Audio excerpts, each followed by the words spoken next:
Hi, everyone. Welcome back. This is Story Bomb Live, and I'm your host, Mahohodi. As you know, for 28 days, we are meeting here on LinkedIn, and every single day, we're coming with fresh frameworks and delicious ways to tell your story and to offer a lot of life to making your signature story something that's truly alive, right?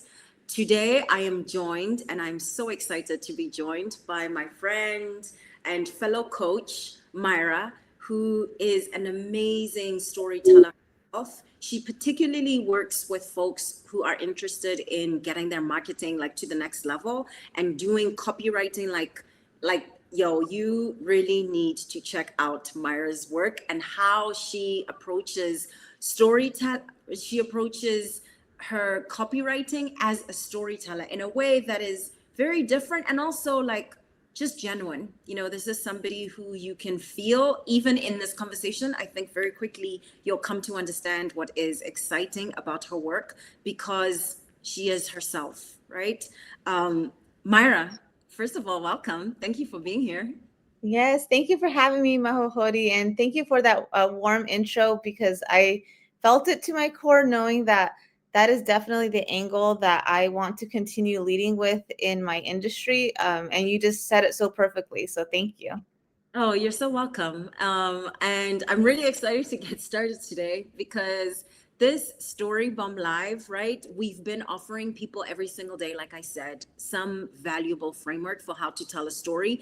But today, because we have Myra here, we're doing things a little bit differently. And when we have a guest, we want to know about the most delicious moments when they bombed. But before we get there, to put Myra on the spot here, before we get to your absolute, like, most highlight moment of bombing on stage or somewhere else where the stakes actually did matter, right? I want to hear from you. What's at stake, Myra, when you open your mouth to speak? Why is public speaking something that's important in your line of work? Yeah, great question. So I definitely feel that every time I say something um, with my business as my platform, I am very intentional about my words just because in the past have always been a very quiet girl where I would shrink behind people, be in the shadows. I just never wanted to be front and center. And I think it comes a lot from subconsciously, like culturally, how I was brought up as a first generation Latina, first generation daughter to go to college. Um, there was just a lot of unspoken rules of being the good girl, being the rule follower, that probably made me be that way. And now that I felt like I finally broke free from, now I want to say that I broke free from that mentality of like, this is how I'm supposed to be. I feel Mhm. like I finally now I'm able to share the real me, and the real me is more confident than I ever thought and more skilled in not just one thing that where I initially thought, back then I used to think, oh, I'm got to go to school to do this one thing in my life for the rest of my life until I die. And but quickly over time I learned that that wasn't for me. Like, I used to be a teacher, and as much as I loved it, it quickly burned me out, and it started to affect my mental health.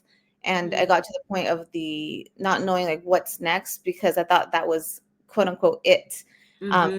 After a lot of soul searching, Google searching, into this world of marketing. And now that I'm here, I feel like I can completely showcase not only my skills as a strategist in the marketing world, but always bringing it to tying it to that, short story that I just kind of shared with you of my cultural background, Yeah.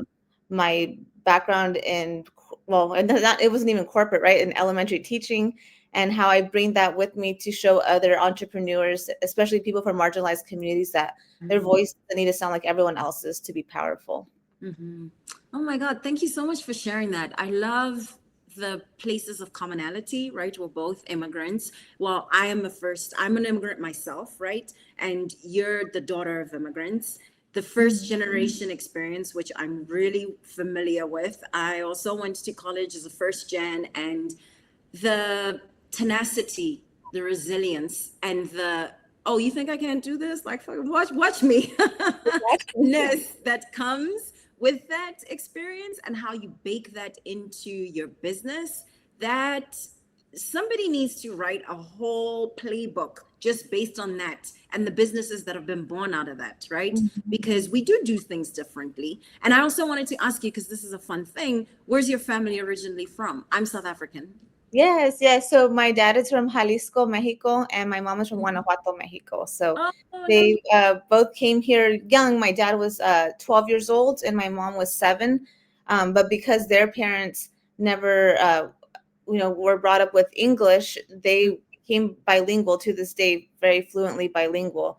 And I am catching up with them. Like can understand Spanish 100%. Lo hablo, pero I speak it más o menos, or maybe I get in my own head. I probably speak it better than I think I See. say. Okay, But, you need to let that rub off on me somehow, because I'm working on my Spanish, and girl, let me just tell you, I am bombing. Okay, I'm bombing all. it's definitely a work in progress, and that's coming from me too. Like knowing that I am 100% Mexican, very proud of my roots. But the whole like identity of like you're not enough of one, not enough of the other, then you're like feeling in the You're middle. whole of two. Yeah, exactly. Yeah, I'm also so I think it's so powerful that you and I are connecting right now, and we're talking about our stories, because one of the things that is not lost on me is how much this moment desperately needs the stories of immigrants, and the voices of immigrants being the ones that are really loud in the public square, and connecting with people and helping people see who we are in our communities, right? We are every and anybody in your community. We are business owners in your community. We're kids who love to laugh in your community. I'm a mom, you are a young woman. We are the whole breadth of what society is. And we're also people who get up on stages and make some really beautiful things happen when we're on stage. And we're also people who, like everybody else, we have our moments where we're like, oh my God, that was a moment. So I want to know from you, share with us a moment that feels like I totally bombed that. And it doesn't have to necessarily be on stage, right? Just a moment where you were speaking, there were stakes, and it went sideways. Oh yeah, no, I can very freely talk about that. So as you know, I was an elementary teacher before being a marketing strategist, and you would think public speaking would be second nature, but standing in front of 7-year-olds who think you hung the moon is completely different, from speaking to adults who can easily judge you. So that was a hard transition to know that my audience had changed, especially with their years and age, right? So when I first transitioned to entrepreneurship, I had an opportunity to speak at a summit about what I do as a marketing strategist and copywriter. And I had prepared this whole presentation on like copywriting tactics, very surface level, very safe. And in that, while it was not bad things that I talked about, it was boring. I hid myself, and I didn't mention my background. I didn't talk about my cultural identity, my unique approach. I basically just try to sound like every other marketing strategist, using industry jargon. And, with that, what the result was crickets. I didn't have anyone approach me after, no connections, no follow-ups. I was just so nervous about being like professional that I erased everything that made me different, basically. So, with that, you're your own harshest critic. And because I was just starting this new era of my life of entrepreneurship, I started thinking, what if I'm not cut out for this, and maybe I just need to go find a safe job, all these thoughts. And it wasn't until a few months later when I connected with a mentor where she asked me, well, did you talk about why you do your work? And that's where I'm like, well, no. I mean, I thought now it's like an easy question to ask myself. But back then I'm like, well, no, I didn't. I've been so, focused on proving that I belonged that I forgot to show up as myself. So that definitely was a learning experience for me because, the big stake was like my first big break, into this new industry where I could have started getting clients on a quicker level. And it was the opposite, right? It was zero. And I had to like find another way to show up visibly again. But now knowing what I know more as myself. Okay, let me ask you then. And man, that you just laid out so many things. I'm like feverishly trying to make notes because it's so good. How do you introduce yourself now? What is your signature story? Somebody walks up to you, or actually on this particular platform, right? We haven't spoken at all and on purpose about what you do. So give us your signature story, however you like. What is it that you do? Who are you? Yeah. So, I mean, are you asking more like if I was giving like a 2-minute, 1-minute pitch about who I am, what I do, or Sure. Sure. However you'd like to angle? answer that question. What was that? However you would like to answer the question, go for it. Yeah. Okay. Well, when people, ask me who are you and what do you do, I always tell them like my name, right? And I'm that founder and CEO of my business, Cultural Visionaries. I was a former elementary teacher who turned into a brand movement strategist, and now I partner with purpose-driven leaders to shape their messaging behind their offers and their launches so that they continue to experience financial growth, but they stay rooted in their authenticity. And with that, I go along with the fact that I'm a Latina jefa, so a Latina boss and cultural storyteller. And I bring a lens of inclusivity and nuance to all my projects so that I'm helping my clients connect with their communities in ways that both honor their impact and their income. I love it. I love it. I love it. Okay. I just want to spend a minute here breaking down the brilliance of what you just shared, both in the story bomb, right? That moment that you shared with us is actually really fantastic because you yourself describe all of the things that were missing from that particular talk. And when I hear you giving your signature story right now, I can hear all of those things being corrected, right? So number one of the first things that you said is, I was nervous about being professional enough. And I think this is something a lot of people can resonate with because we are so trained, especially as what you described earlier, first generation, good girls. We want to get to the star, right? You're a teacher, so you know what it's like. Like these little kids, all they want to do is just please the teacher. And what we've been trained as good girls and as good students is to always be professional. But sometimes the problem with being professional is it doesn't fit our lived experience and it doesn't really like fit with our cultures, right? Like professionalism sometimes is code word for don't be like Black, don't be Latina.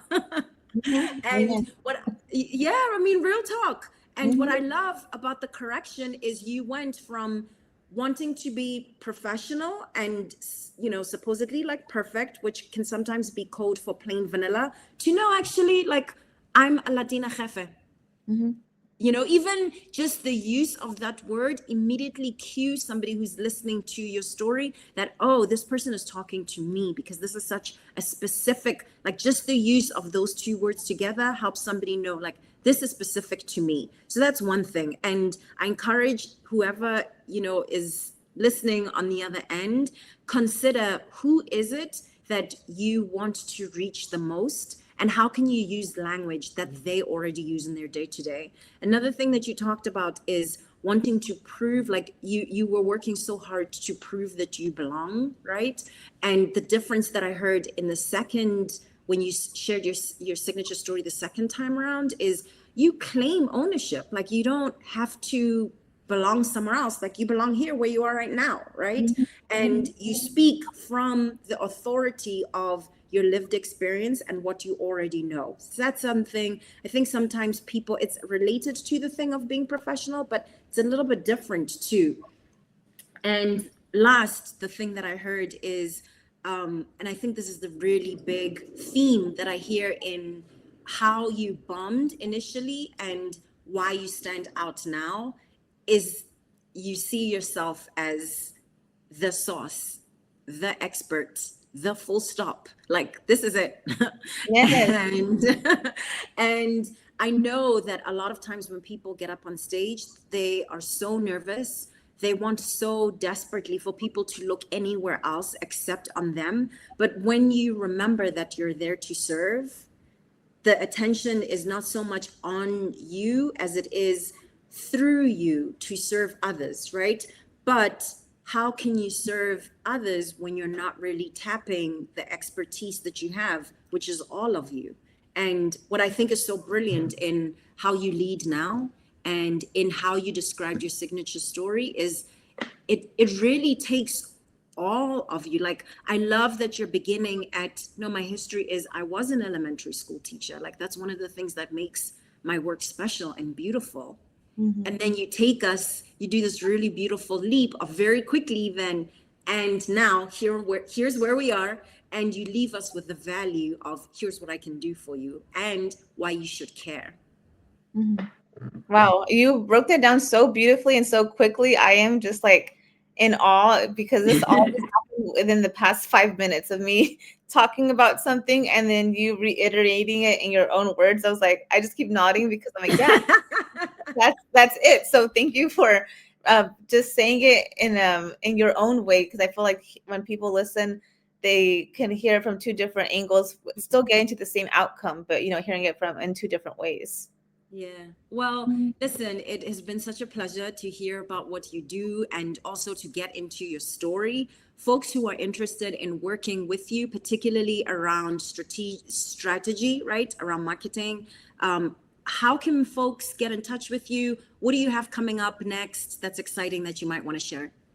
Yeah, so I equally hang out on LinkedIn and Instagram. So if people want to send me a direct message, they can on LinkedIn under my name, Myra Gomez Sanchez, or on Instagram, my handle is under my business name, Cultural Visionaries, all together, all lowercase.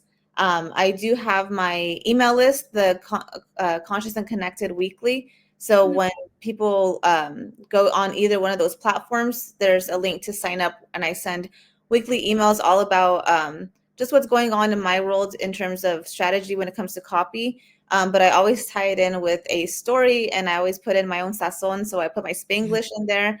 Yes. So anything that you get from me, like for my personal business, whether it's my newsletters on Instagram, my emails, my Instagram carousels, you will always see a touch of Spanglish in there, because that's how I speak, that's how I think. And then you'll know for sure, like, you are inside Cultural Visionaries.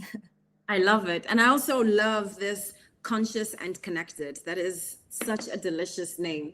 Thank you again, Myra, for being here. I am Mahokhodi. As I said, this is Story Bomb Live. Thank you so much for joining us. Tomorrow, we are going to be here at 12:30 Eastern, and I will be dropping a framework that is specific to you to help you telling your signature story as powerfully as Myra does, and to connect you. One of the things that she said at the very beginning, which I think is so important, when we spend time trying to be somebody else, it's impossible for the person on the other end to actually connect with us. So tomorrow, I'm going to break down a tool that helps you connect very quickly. Like, we ain't got forever, okay? But you have to connect with the person on the other end. I hope I see you here. This is Story Bomb Live. Thank you so much for being here. See you tomorrow.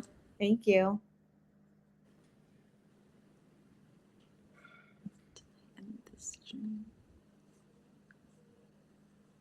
I'm trying to end the live, and the live is like, I will never end. I see the button. I'm like, oh, it's still